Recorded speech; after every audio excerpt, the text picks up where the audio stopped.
Now, we talked about the fact that we're trying to measure both water and electricity, and this is going to lead us to cost benefits and being able to quantify greenhouse gases, emissions, and or reductions, and the embedded energy.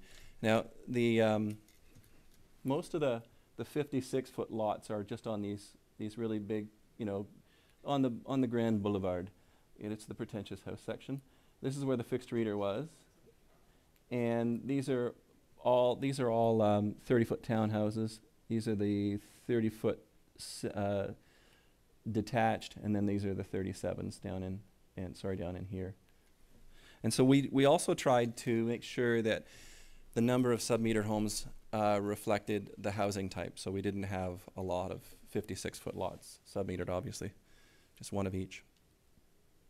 This is a picture of one of the outdoor faucet meters, and you can see that it's stuck up in the rafters in the basement, so it's not outside, so it's not going to be reminding people of the presence of the meter all the time. The most difficult one was the dishwasher, because it's taking up counter space below the sink, and that's a big issue. The project costs, the appliance upgrades, were about $75,000, and the other thing you should keep in mind with the costs, a lot of these costs have come down since then because of the transformation in the market in terms of appliances and fixtures. The landscape upgrades were about $24,000 to take it from the gardens that Tribute put in, and I use that term really loosely, to upgrade it to a xeriscape front garden. And the splits as to who was paying for what is detailed there as well. Cost per home was about $1,500, and I would suggest to you that it would be a lot less in today's dollars. Sub-metering was about $8,500 per home, and a lot of that cost is just the cost of the sheer labor intensity of trying to put in all those meters in the homes. We also, you compare that $170,000 for all the equipment versus the cost of analyzing it. It's less than, it's about half of that cost. And so it's not an easy endeavor. We also wanted to have some qualitative assessment of what people thought of the equipment, whether, for instance, pressure assist toilets were too loud, whether they liked the front loaders or whatever. I'll get to the results of that in a minute. But you can see the total costs there. The good thing is that there wasn't one study home that used more water or more electricity or more natural gas than a control home. And we had at the outset, because again, we used a couple of HET toilets, but we also used 1.6 as well. So we figured that if we were aggressive, we would hit about 15% in terms of water reductions. We saw a 22% reduction, so it far exceeded what on paper you could see.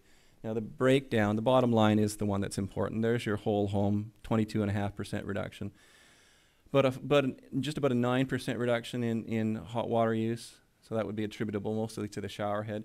Clothes washers, 40% reduction on cold water, 37% on hot water, and the combination of the two is just about 41%.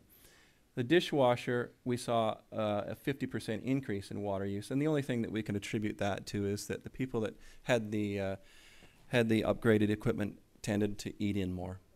In terms of the whole home balance and in terms of what dishwashers use, it didn't really impact that 22% because dishwashers use so little water. And to do it again, there was no need for us to do dishwashers because they use so little in the first place. And there's not an awful lot of difference between the builder's standard dishwasher and the ENERGYSTAR version. These are the flush volumes of the toilets. You can see the Coroma, the 3-liter flush was 3.1 average. The 6-liter flush was 6.1. And the Capizzi, the 1-gallon pressure assist was just less than a gallon, and the cheapos 1.6 was just a little less than 1.6, and then the Elger is the builder's standard toilet, and it's almost 7 liters. So whatever that would be you've already seen my incompetence switching from imperial to metric. so I won't mess it up anymore. This is some of the data we got for water use. You can see that the control homes were using 171 gallons per day, and the study homes were using 136 gallons a day for a savings of about 35 gallons. Now I break that down by appliance, and this gives you a per capita per day. Again, the controls were using about 51 gallons per capita per day, and the study 40 for an 11 gallon per capita per day savings. And in terms of the sub-metered homes, we saw a little greater savings. Again, 51 gallons for the control, 33 for the study, for a savings of 19. Now, part of it may be that the one thing I didn't mention is that in recruiting people for the sub-meters, the study households, the people that had chosen the efficiency package, were much easier to convince to come on and allow us to put all these meters in their homes. The control homes, the people that didn't choose the package, had builder standard package, we basically had to bribe them to put the meters in because they said, you want to do what? And we bribed them with a $500 gift certificate for drought-tolerant landscaping. And we gave all of the homeowners a report on their personal use at the end of the study.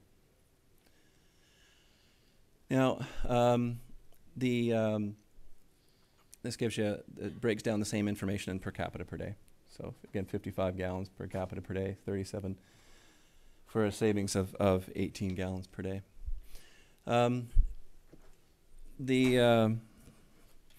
The curious thing and the difficult thing about any of the outdoor use data is that we've found that outdoor water use varies drastically from summer to summer, so I'm not so sure that we can compare it.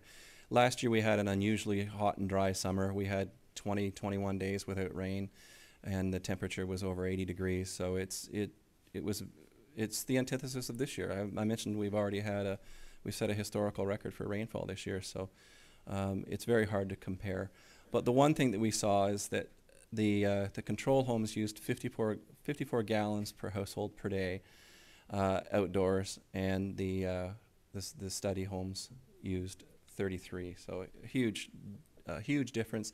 One that isn't attributable just to the sheer presence of a xeriscape garden. So there's some other factors at work here. And that just gives you a comparison. The red line obviously is the control homes outdoor use between May and August, or May and September, and then that's the study homes. So it's a drastic difference.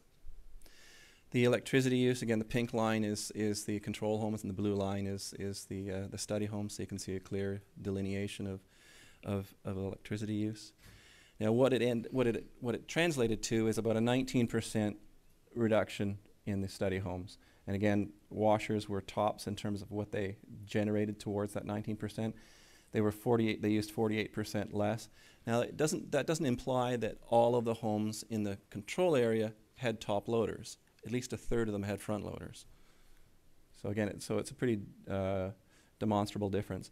A dryer, 22% reduction in electricity. Again, the dishwasher, because of that the characteristics of use difference between the two groups, was a net increase. The fridge was about 15% less, and the stove was 9%, 10% more. But there is no ENERGYSTAR standard for stoves. So again, that's simply, we figure that the study homeowners cooked more and ate out less. And that would correlate with the increase in dishwasher use as well. Again, natural gas, we see a significant difference. There's about a 12% reduction in the sub-metered homes and over 9% amongst the non-sub-metered homes. Now, I mentioned that we had aspired to do resident interviews, and I tried to schedule them when we were doing the removal of the meters, but you know, you've got people that are both working, and so you're scheduling these things sometimes during the day, but most of the time in the evening or on Saturday mornings. They get home, they got to make dinner, we're going to take out the meters, and the last thing they want to do is talk to me about the study. And the same with, I mean, they're reacquainting themselves with their children. There's too many distractions. So we did some interviews, probably only about 15% of the homes. But it certainly doesn't appear. We had a very professionally designed study survey device, and it doesn't appear that the presence of the meters was top of mind.